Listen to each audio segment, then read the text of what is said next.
안녕하세요. 안내 영상 이후에 같은 장소에서 찍는 거라 바로지만 오랜만에 뵙겠습니다. FTA 프리토킹 에어리어 진행하고 있는 김태형이라고 합니다. 반갑습니다. 여러분과 마주한 지도 어찌 보면 기간으로 보면 꽤 오래됐는데 이제 FTA 9회차, 다음 회차가 벌써 10회차가 됩니다. 오늘 얘기할 주제는요, 몇 달 전부터 계속 이슈가 됐던 경제적인 문제였어요. 하지만 최근 들어서 많이 거의 사업이 뒤집어졌다라고 표현을 하죠. 그래서 사업이 거의 뒤집어진 것이지만 그래도 일말의 가능성을 두고 계속 뉴스 기사들이 나오더라고요. 아직 희망의 불씨가 남아있다. 조금 더 지켜봐야 한다라는 의견들이 있어서 이에 관한 내용을 얘기해 보려고 합니다. 오늘의 9번째 FTA 주제 단어는 광주형 일자리입니다. 언제나 그랬듯 광주형 일자리에 대한 정의를 먼저 알아보고 가야 할 것 같아요. 광주형 일자리란 문재인 정부에서 공약으로 내걸었던 것 중 하나입니다. 경제 공약으로 내걸었었죠. 이것은 노사 민정 간의 합의를 통해서 전혀 다른 새로운 방식의 산업단지를 구성하고자 했습니다. 이 광주형 일자리는 모티브가 두 가지가 있어요. 첫 번째로는 독일의 아우로 5천이라는 프로젝트와 미국의 세턴 프로젝트, 이 두 가지의 경제 모델을 모티브로 삼아서 구상을 했습니다. 주요 내용으로는 적절한 임금 구조를 통해서 새로운 기업의 투자를 이끌어내고요. 이를 통해서 요새 정부에서 계속 얘기하고 있는 일자리를 창출합니다. 그리고 또한 근로시간을 줄이고 줄어든 임금으로 인해서 원화청 간의 관계를 좀 더 개선하고요. 그 다음 노사 간 책임 경영을 통해서 좀 더 노사 문제를 원활하게 풀어가려고 하는 아주 어마어마하게 매우 좋은 취지의 사업입니다. 물론 취지 단계에서부터 나쁜 사업은 없다고 생각을 합니다. 좀 더 현재 진행 중인 상황을 살펴보자면 정부의 주도로서 손을 내민 기업이 바로 현대기아 자동차입니다. 우리가 너무 잘 알고 있는 현기차죠. 노동계열에서는 맨 처음에는 민주노동총연합인 민노총에 손을 내밀었지만 거절을 당해서 한국노동총연합회인 한노총과 함께하고 있습니다. 그리고 정부는 지금 문재인 정부에서 지원을 하려고 하고 있고요. 또 여기서 새롭게 끼어든 민간인 바로 광주지자체가 함께하면서 이 네 가지의 거대 단체들이 협약을 하고 있습니다. 이들의 협의안을 보자면 먼저 평균 연봉은 4천만 원 정도로 협의를 하고 있었다고 합니다. 광주에 기아자동차 공장이 있어요. 근데 거기에 있는 노동자들의 평균 연봉이 약 9천만 원임을 감안해 보자면 매우 파격적인 연봉 협상이 이루어지고 있었습니다. 그뿐만이 아니라 연봉의 구조 자체도 바꾸려고 했어요. 현재 기본적으로 이루어진 연봉의 구조는 성과금의 비율이 높은 매우 우리나라에만 거의 있다고 볼 수 있는 매우 특이한 연봉 구조를 가지고 있는데요. 이 구조를 좀 탈피해서 기본급의 비율을 높이고 성과급의 비율을 낮춰서 노동 강도를 좀 낮춰보자라는 취지를 가지고 있었습니다. 다음으로 기본, 노사정, 이 협의체 세 가지를 통해서 이루어졌던 경제 문제라던가 이런 게 전부 다 세 가지 기관에서만 협의를 해왔었는데 이번에 민간인 광주지자체가 끼어들면서 좀 더 협의 과정은 순탄치 않겠지만 좀 더 협의가 완료됐을 때 지방의 특징을 좀 더 알아내고 지방의 특색을 살리는 좀 더 합리적인 방안으로서의 해결책을 내려고 했던 협의 과정이었다고 봅니다. 근로시간 또한 문재인 정부에서 얘기하고 있는 52시간, 이러한 광주형 일자리가 광주에 진짜로 정착이 된다면 그 공장 내에서만 정규직이 1000명 정도가 채용이 된다고 합니다. 그리고 뿐만 아니라 산업단지이기 때문에 이 공장 외에 아파트 단지라던가 거기에 편의시설 또는 복지시설 같은 데서 모두 총 따져봤을 때 약 10,000명 정도의 일자리가 창출될 것이라고 생각을 하고 있다고 합니다.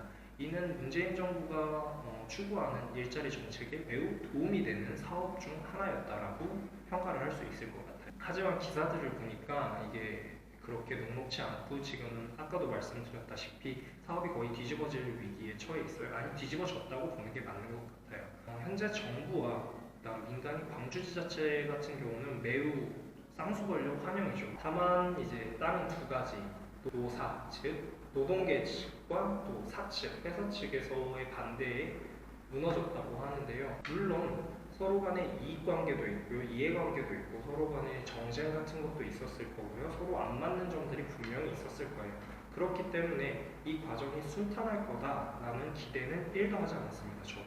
하지만 이게 사업이 뒤집어질 정도가 됐다는 것은 정말 반대 측에서 어떠한 큰 이유가 있었기 때문이라고 저는 생각을 해요. 그렇기 때문에 이들이 반대하는 이유가 무엇인지 알아볼 필요가 있다고 생각을 해서 그거를 좀 알아봤습니다. 그래서 먼저 노조 측의 입장을 제가 알아봤습니다. 노조에서 첫 번째로 반대하는 이유를 보니까 첫 번째로는 임금 문제였어요. 현재 현대기아, 현기차에 다니고 있는 노동자들의 평균 연봉이 약 9천만 원입니다. 근데 지금 광주형 일자리에서 노동자들의 평균 연봉은 약 4천만 원이라고 좀 전에 말씀을 드렸었죠. 이 5천만 원의 갭, 이걸 통해서 노동자 간의 차이를 조정하고 또 이 사업 자체가 문재인 정부가 얘기하는 소득 주도 성장에 전혀 맞지 않는 사업이다라는 얘기를 합니다. 개인적으로 조금 반발을 해보자면 저는 아직 취준생이에요. 저는 공부를 하는 입장이고 취직을 해야 되는 입장입니다. 이러한 입장에서 저는 월 300만 주는 기업이 있다면, 저를 뽑으려고 한다면 저는 정말 감사합니다 하고 들어갈 것 같거든요. 그게 약 연봉 4천만 원 정도의 기업이라고 생각을 해서 세금 다 떼고 뭐 빼고 하면은 약 그렇기 때문에 저는 전혀 나쁜 데는 아니라고 생각을 해요. 근데 거기에서 그런 식으로 얘기를 하니까 내가 바라는 점이 누군가에 있어서는 정말 보잘것없는 돈이 될 수 있겠구나 라는 생각이 들면서 약간 뭐라고 해야 될까요? 박탈감 같은 게 살짝 느껴졌던 건 사실입니다. 그래서 이건 좀 아닌 것 같다, 이건 좀 아닌 것 같다 라는 생각이 들었어요. 뿐만 아니라 지금 광주 시내 안에서의 평균 연봉이 4천만 원이 되지 않아요. 즉 광주시 입장에서도 이 평균 연봉 4천만 원의 일자리는 매우 질 좋은 일자리라고 우리는 얘기할 수 있습니다. 다음으로 소득주도 성장에 맞지 않다라고 얘기를 했는데요. 좀 전에 말했듯이 광주형 일자리가 정착이 되면 공장뿐만 아니라 근처의 산업단지에 들어오는 다른 일자리들까지 고려를 했을 때 약 10,000개의 일자리가 생깁니다. 어떤 일자리가 10,000개가 생겨나는 거예요. 이게 어딜 가서 소득주도 성장에 맞지 않고 어긋나는지에 대해서 제가 오히려 되물어보고 싶습니다. 노동계에. 그래서 더 생각을 해봤어요. 그러면은 이게 이유가 아닌 것 같아. 그러면은 한번 내가 생각을 한번 해보자 라고 생각을 해봤더니 약간 이런 게 아닐까라는 추론이 들더라고요. 현대노조는 매년 임금 협상을 하려고 합니다. 하지만 9천만 원의 평균 연봉보다 더 높은 연봉을 받기 위해서 이들은 시위를 하고 파업을 하고 협의를 하는데, 이 밑에 같은 소속의 노동자들이 평균 연봉 4천만 원을 받고 있다고 한다면 이들의 협상과 시위, 파업에 있어서 걸림돌이 되지 않을까라는 생각을 이들이 할 거다라고 문득 생각이 들더라고요. 그렇기 때문에 이들이 이런 실질적인 자신들의 의견을 숨겨두고 다른 얘기를 하는 게 아닌가라는 추론을 해봤습니다. 나름 제가 생각할 때는 합당한 추론인 것 같았습니다. 이들이 가장 크게 주장하고 있는 점이 있습니다. 바로 협의한 내용 중에 이런 내용이 있었어요. 단체 협약 5년 금지 또는 단체 협약이 생산량 35만 대 전까지는 금지라는 협의문의 내용이 있었습니다. 솔직히 말해서 이거는 저도 좀 반대하는 협의문이긴 해요. 왜냐하면 노동자의 권리를 충분히 지켜줄 수 있는 게 단체 협약이, 그들의 권리와 그들의 인권 그리고 그들의 근무 환경에 대한 개선, 이런 게 이루어지기 위해서는 단체 협약이 저는 있어야 된다고 봅니다. 하지만 사측에서 이런 거를 얘기를 하는 이유를 저희는 알아야 할 것 같습니다. 현재 우리나라에서 가장 욕을 많이 먹고 있는 노조가 어딜까요? 저는 당당히 말할 수 있습니다. 현대노조입니다.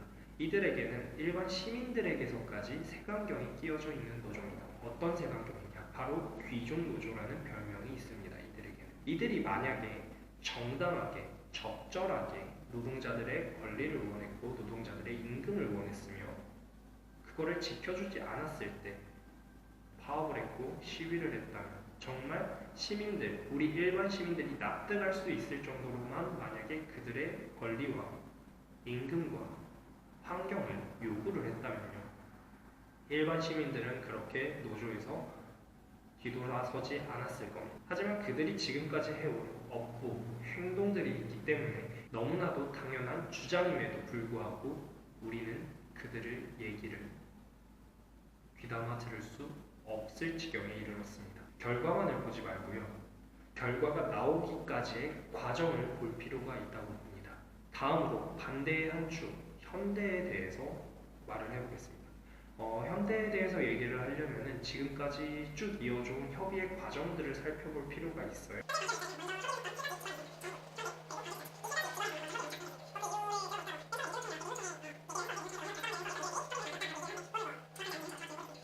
제가 봤을 때 이거는 분명히 정부와 지자체가 잘못을 했습니다. 그 공무원들의 성급함이 부른 그 분란이 아닐까라는 생각이 들어요. 애초에 민간, 그다음 정부, 그리고 회사, 노동계 이렇게 네 가지 기관들이 다 같이 모여서 협의를 했다면은 좀 더 과정이 순탄치 않을 수 있더라도 좀 더 뭐라고 해야 될까요? 이러한 분란 자체는 막을 수 있지 않았을까라는 생각이 듭니다. 그렇기 때문에 이거는 정부와 지자체 그리고 공무원들의 성급한 판단 미스라든가 과정을 생략해버린다든가 이런 거에서 문제가 있었다라고 말을 하고 싶어요. 그런데 그렇다고 해서 저는 현대를 옹호하고 싶지는 않습니다. 그 이유를 보자면 첫 번째는 지분 구조를 들 수 있는데요. 현재 광주형 일자리에 투입되는 예산을 총 따져봤을 때 약 7천억 정도를 얘기를 하고 있습니다. 7천억 정말 큰 돈이죠. 하지만 여기서 현대가 투자하는 금액은 530억입니다. 물론 적은 돈 아닙니다. 적다고 얘기할 순 없습니다. 하지만 지분 구조상 봤을 때 7천억 중에 530억이라고 하면 그렇게 큰 돈은 아닌 것 같죠. 제가 좀 다르게 얘기를 해보면은 저랑 친구랑 돈가스 먹으러 가는데요. 7천원짜리 돈가스를 먹으러 갑니다. 그래서 내가 좋아하는 대로 먹으러 가려고 해요. 근데 530원 내는 얘가 7천원 중에 530원 내는 얘가 저한테 와가지고 야 여기 돈가스 집은 빵튀김이 맛이 없어. 빵가루가 맛이 없어. 아 그래? 저기 가서 먹을까? 아니야 거기는 소스가 맛없어. 심지어 얘가 거의 다 먹어요. 그런데 이렇게 불만을 표한다는 겁니다. 물론 광주의 공장이 세워진 이후에 이들이 겪어야 될 문제점들이 있다는 것은 알고 있습니다. 임금 문제가 있을 수도 있고요. 단체 협약. 안 그래도 울산 때문에 머리 아파 죽겠는데 광주에서도 그런 뭔가 시위나 파업이 일어나면 너무나도 짜증날 거 저도 알아요. 그렇기 때문에 이성적으로는 이해할 수 있습니다. 다만 530억 내고 너무 갑질하려는 거 아닌가라는 생각이 드는 거는 감정적으로 그런 생각이 감정적으로 생각이 든다는 게 맞는 표현인지 모르겠는데 감정적으로는 좀 싫습니다. 그리고 두 번째로 현재까지 현대가 우리나라 내부에 투자한 것을 보자면은 이 정도는 해줘야 되는 거 아니야? 라는 생각이 듭니다. 그도 그럴 것이 1996년 이후 현대는 우리나라의 공장을 단 하나도 짓지 않았습니다.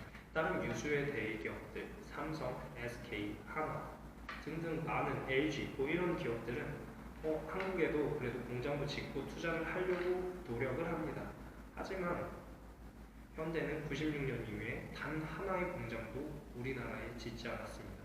그동안 현대는 해외에서 19곳의 공장을 지었음에도 말이죠.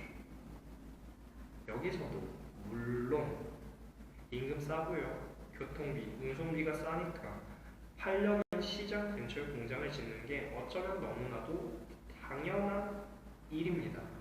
하지만 우리나라 국민들의 손에 의해서 키워진 현대라는 그룹이 과연 우리 국민들을 위해서 얼마를 쓰냐라는 생각이 듭니다.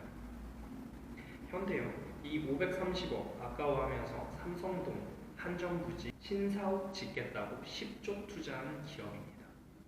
과연 이들이 우리에게 얼마나 많은 투자를 했는지, 이들이 우리에게 투자할 생각은 있는지 의구심이 듭니다. 개인적으로 지금은 거의 끝나버렸다고 할 수 있지만 조그만 희망이 남아있는 이 광주형 일자리, 저는 성공하면 매우 좋겠다라는 생각을 가지고 있습니다. 기존 노사정 협의체제에서 노사민정, 즉 민간 지자체가 낀다는 것 자체가 매우 지방적으로 특색을 살릴 수 있는 것이고 지방의 뭔가 어려운 점이라든가 좀 더 성장 가능성을 더 보여줄 수 있는 사업을 유치할 수 있겠다라는 생각에 저는 매우 응원하고요. 또 이번이 처음이었기 때문에 좀 더 모범적인 사례로 남아줬었으면 하는 사업이었습니다. 일말의 불씨가 있다고 하니까 조금은 더 기다려보고 가끔씩 네이버에 검색을 해봐야겠네요. 오늘 FT 9회차 오랜만에 찾아뵀는데요. 앞으로도 제가 관심이 가는 이슈라던가 하고 싶은 얘기가 있으면 언제든지 영상 업로드